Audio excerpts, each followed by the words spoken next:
The Coach Cargo Turnlock Soft Tabby, worth it. And for some quick clarification, we're talking about this soft tabby, not this cargo tabby.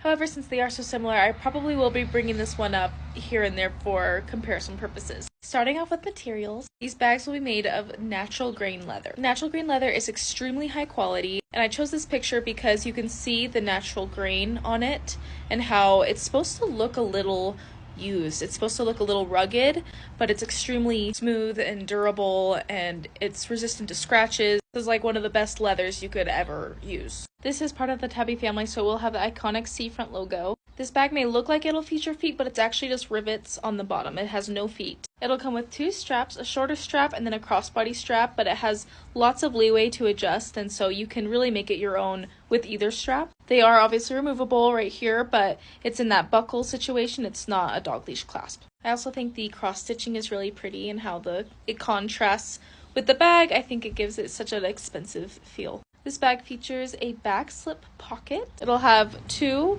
Turnlock front pockets and then also the one on each side as well. Here's a nice overview picture. As you can see, it's going to be suede lined. Now, this is not microfiber suede, this is suede. It does feature an interior zippered pocket. Everything else is wide open. I believe the zippered pocket is that cotton linen lining. And if you look at the very top right here, it does have one of those like shoulder pads that is removable, and you can switch it from strap to strap. So in total, this bag features 5 exterior pockets, including that back slip pocket, and then the inside, it's a big open compartment, but with the interior zippered pocket. So a total of 6 pockets. And so really quick, the only difference between this new one and this one that was released, I think around January, is that you can see in this picture, on the old one, the front pocket, the buckles were for show, but it did feature a bigger slip pocket in the front. Okay, and so instead of the 2 Turnlock pockets, it's going to be, the old one was the larger style with decorative buckles on each side. But that's like the only difference between the two. And I did want to mention that they add their own little D-ring for the hang tag. Moving on to what can fit.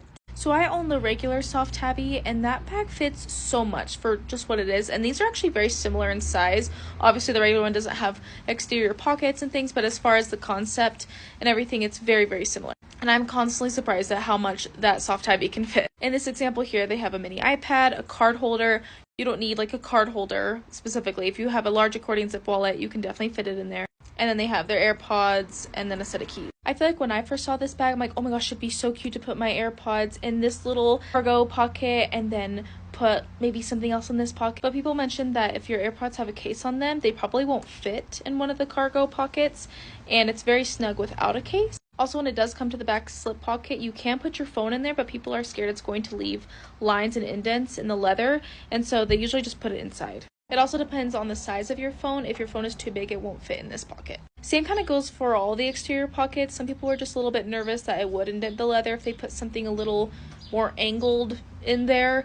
And so AirPods probably are a good safe thing if you don't mind that they're snug. I know people put hair ties, other little, small accessory, spongy type of needs. I personally think some travel size little makeup would be cute. But most people said it's kind of just for show, which obviously you can definitely use them, but I was like, oh, I want to use them personally. I think how fun would it be to have like a little treasure in there? But I'm just the messenger. I'm just going off what people said. Keep in mind, even if you fill the bag up from width, it's still a tall bag, so you can genuinely fit so much in here. Several small SLG pouches, cosmetic cases, your phone, a small iPad, like so much can fit in here, and it will expand. When it comes to capacity, this bag's got you. Now is about the time I would probably show some reviews, but they don't exist on this bag. There's none on Coach, and it's available on like Dillard's, Macy's, Neiman Marcus, those places. No reviews on those except one that says it's beautiful. So as far as a bunch of customer feedback, I don't really have it on this bag. And then on the old one, there's reviews on this one, but they're for the soft tabby, like my bag, not the cargo ones. I was just really confused. Like you can see it has reviews right there, but they're not specific to this bag. So anyway, I just kind of did both and got a good understanding of just this bag in general. So I'll show you some mod shots now and just positive things that I've heard. It can be a long shoulder bag, a short shoulder bag, and it's not like a super tough type of leather situation. It's still the soft tabby, and so the part where her armpit above her elbow area, that's pretty malleable. Here's a crossbody picture, and so you can see this is a longer strap.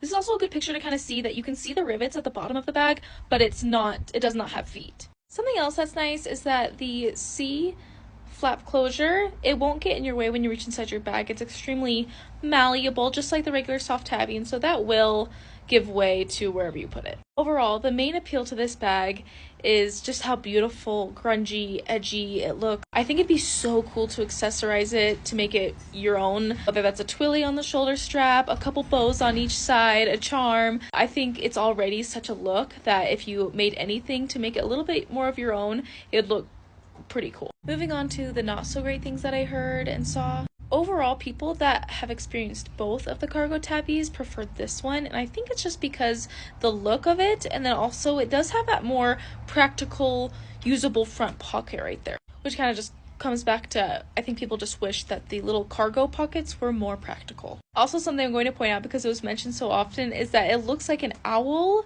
a robot, or I think Bumblebee from Transformers with the Turnlock eyes and the... So I'm sorry if that ruined it for you, but it's still a really pretty bag. Some other complaints were just that it's a big, bulky bag. If you don't like big, bulky bags, this bag's not for you, period. Like, it's going to be bulky on your hip crossbody. It's going to be bulky under your arm. And because it is such nice, natural, high-quality materials, it's going to be heavy. It's suede. It's natural grain leather. There's a lot of hardware. It's overall just kind of a bigger bag. So it really is nice that they provide that shoulder strap because you're probably going to need it. It's going to probably hurt after a long day. Some more tedious things is if you notice the excess strap. So right here, the strap, some people had the problem that it was curling, which yes, you could always tuck it under and have it go back to its shape. But something to keep in mind, even if it's on the last setting, it's going to eventually curl out. Not a big deal, but just something I want to point out. Also, it's not going to be a quick change. If all of a sudden you're like, oh, I don't want to wear this as a shoulder bag today, let me do it crossbody, you have to dedicate probably 3 minutes to changing out straps. I know some people will just leave both straps on there, but keep in mind the shoulder strap will probably be standing up all the time. It's not going to relax like this. It's going to be standing up.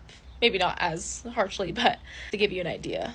Also, the buckles on the side with that flap moving back and forth when you're using the bag cause a little traffic jam. Something can get in the way of the other just because of kind of how finagly each side is. And then the magnet snap closure can also be a little bit hard to find its spot where it can close.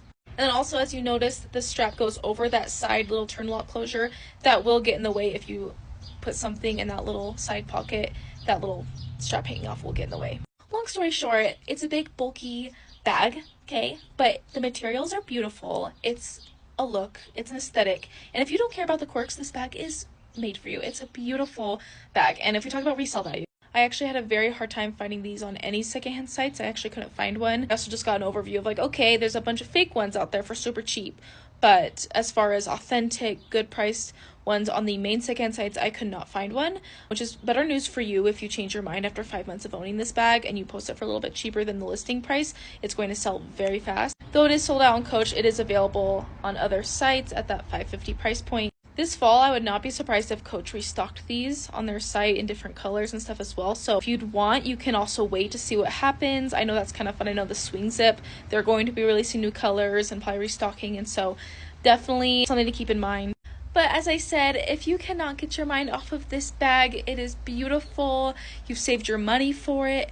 Grab it. And as I said, if you change your mind, you can always sell it for almost all your money back. So just something to think over. It's going to hold a lot. It's going to be heavy. It's going to be bulky, but it's a look. You can really make it your own. I think it's kind of funny either way. It just kind of depends on what you are looking for in a bag and if you don't mind the quirks that it has.